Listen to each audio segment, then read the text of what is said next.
श्रीकृष्णाय दुवंशदीपकवरा विज्ञानलीलाकरा श्रीदत्ता ऋषिवंशत्रिकुमरा श्रीचक्रपाणिपरा श्रीमद्भारवती चरा प्रभुपरा निर्लेपजीवोदरा श्रीमच्चक्रधरा कृपा गुणबरा सर्वावतारा नमो सर्वावतारा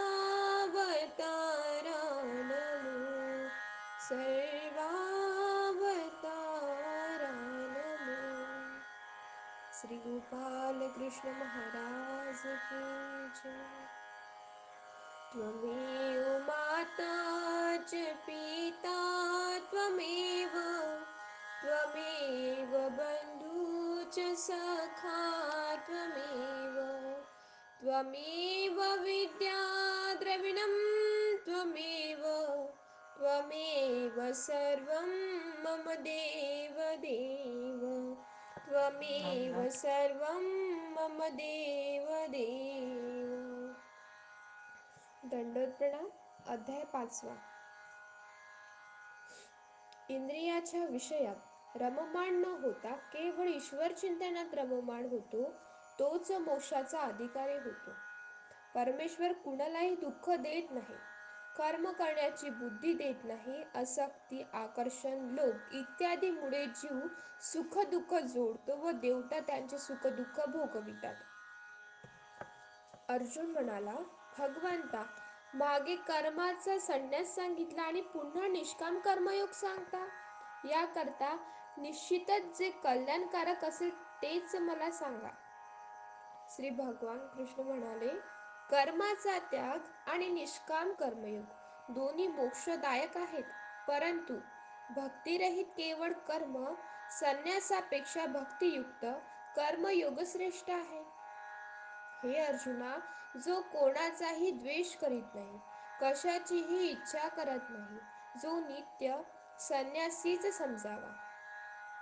कारण द्वंद्वरहित असल्यामुळे बंधनापासून सहज मुक्त होतो. संन्यास व निष्काम कर्मयोग वेगळे आहे असे अज्ञानी जण म्हणतात. ज्ञानीजन असे म्हणत नाहीत. दोहेपैकी कोणत्याही एकाच यथायोग्य आचरण केले असता मोक्ष प्राप्त होतो. ज्ञानयोगी संन्याशाकडून जे स्थान प्राप्त केले जाते ते निष्काम कर्म योग्याकडूनही प्राप्त केले जाते. याकरिता जो ज्ञानयोग आणि निष्काम कर्मयोग यांना एकच पाहतो तो खरे तत्व जाणतो. परंतु हे अर्जुना, निष्काम कर्मयोग शिवाय संन्यास प्राप्त करणे अत्यंत कष्टप्रद आहे. निष्काम कर्मयोगाने युक्त असलेला संन्यासी लवकरच ब्रह्मपदाला प्राप्त होतो. गृहस्थाश्रमी आहार विहाराचे नियमन ठेवल्याशिवाय त्याचा संन्यासश्रम शेवटाला जात नाही. देहाला व मनासहित इंद्रियाला जिंकणारा ज्याचे अंतःकरण शुद्ध आहे, आपल्या आत्म्याप्रमाणेच दुसऱ्याचा आत्मा मानणारा असा निष्काम कर्मयोगी कर्म करत असताही लिप्त होत नाही. तत्वाला जाणणाऱ्या ध्यानयोग्याने पाहताना, ऐकताना, स्पर्श करताना, वास घेताना, जेवताना, चालताना, झोपताना, श्वासोश्वास घेताना, बोलताना, मलमूत्र त्याचताना अथवा काही देत असता, घेत असता, डोळे उघडताना, मिटताना देखील इंद्रिय आपापल्या विषयाच्या ठायी कार्यरत आहेत असे जाणून मी काहीच करीत नाही असे समजावे. जो फलासक्ती सोडून सर्व कर्म परमेश्वराच्या ठायी अर्पण करून विधी आचरतो तो पाण्यातील कमलपत्राप्रमाणे पापाने लिपित होत नाही.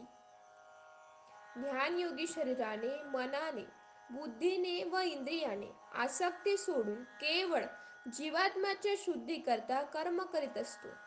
जितेंद्रिय योगी कर्मफळ ईश्वरपण करून मोक्षरूप शांतीतील प्राप्त होतो आणि योगरहित पुरुष कामनेच्या योगाने फळाच्या ठायी आसक्त झाल्याने कर्मबुद्ध होतो.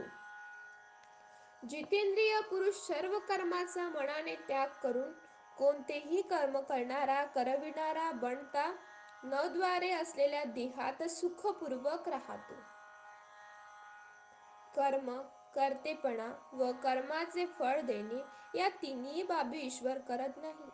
कर्म करणे हा जीवाचा आणि फळ भोगणे हा देवताचा मूळ स्वभावच आहे. परमेश्वर कोणाचे पाप पुण्य घेत नाही. अज्ञानाने ज्ञान आच्छादले जाते त्या योगाने प्राणी मोहाते पावतात. परंतु ज्याचे ते अज्ञान ईश्वर ज्ञानाने नाहीसे झाले, त्याचे ज्ञान सूर्य जसा अवर वस्तूंना प्रकाशित करतो तसे ते परमेश्वराला प्रकाशित करतात. ज्याचे मन, बुद्धी परमेश्वरात आहे, त्यातच ज्याची भक्ती दृढ आहे, तेच त्याला परम आश्रयस्थान वाटते. ज्ञानाने ज्याचे क्लेमिश पाप धुतले गेले आहे, असे पुरुष मोक्षाला प्राप्त होतात. परमेश्वर ज्ञानी याचा स्वभाव.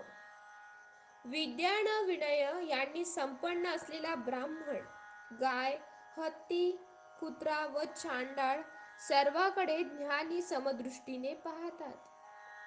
ज्याचे मन समभावात स्थिरावले त्याने येथेच संसार जिंकला. कारण ब्रह्मासारखा तो निर्गुण विषात्मरहित होऊन ईश्वर चिंतनात मग्न होतो. ज्याची बुद्धी स्थिर झाली आहे, ज्याचे सर्व अज्ञान नष्ट झाले आहे व जो ब्रह्माचे ठिकाणी स्थिर झाला आहे, असा ब्रह्मवेत्ता पुरुष आवडता विषय प्राप्त झाला असता सुख मानित नाहीत व आवडता विषय प्राप्त झाला असता दुःखही होत नाही. बाह्य विषयाच्या स्पर्शात ज्याचे मन रमत नाही, जो ईश्वर चिंतनाने आत्मिक समाधान प्राप्त करतो, तो अविनाशी सुखाचा अनुभव घेतो. अर्जुना, हे इंद्रिय स्पर्शजन्य भोग आहेत. निसंदेह उत्पत्ती आणि नाशाने युक्त असून दुःखाचे कारण आहेत. म्हणून ज्ञानी त्याच्या ठिकाणी रममाण होत नाही. जो अंत समयापर्यंत या देहात काम क्रोधाने उत्पन्न होणारे निरोध सहन करण्यास असमर्थ होतो, तोच खरा योगी, खरा सुखी होय. जो अंतःकरणात सुख शांती तथा ज्ञान प्रकाशाचा अनुभव घेतो, तो ब्रह्मज्ञानीय निसंदेह ब्रह्मनिर्वाण रूप मोक्ष प्राप्त करून घेतो. ज्ञान शक्तीने ज्याचे दोष नष्ट झाले, सर्व प्रकारचे संशय दूर झाले, ईश्वर चिंतनात मन एकाग्र झाले, प्राणीमात्रांचे खरे कल्याण व्हावे याकरता जे सदुपदेशेने सन्मार्गी लावतात, असे जितेंद्रिय ऋषी ब्रह्म प्राप्तीला प्राप्त होतात. ज्यांनी काम क्रोधावर विजय मिळविला, चंचलताचे संयमन केले, परब्रह्म परमेश्वराचे ज्ञान झालेल्या ज्ञानी योग्यांना परब्रह्म सन्निध जवळच असते. शब्दाधिक बाहेरचे विषय बाहेर टाकून भुक्टी भुवई मध्ये दृष्टी स्थापन करून नासिकेच्या आत येणाऱ्या जाणाऱ्या प्राण तथा आपण वायूची गती सम करून मन, इंद्रिय, बुद्धी यांना आपल्या अधीन करून इच्छा, भय आणि क्रोध नाहीसे करून जो मोक्ष प्राप्तीसाठी उत्सुक असतो, तो सदा मुक्तच होय. शारीरिक, मानसिक व वाचिक या सर्व प्रकारच्या पूजनाचा व तपस्याचा उपभोक्ता, सर्व जीव देवताच्या महेश्वर, सर्व भूतांचा सुहल असे जो जाणतो, तो मोक्षानुभूतीने पावतो. या प्रकारे श्रीकृष्ण भगवंतांनी निरूपिलेल्या तत्वज्ञानातील एव ब्रह्मविद्यार्गत योगशास्त्रातील श्रीकृष्ण अर्जुन संवाद कर्मसन्यास योग नावाचा 5वा अध्याय समाप्त. दंडवत प्रणाम. जय श्री कृष्ण.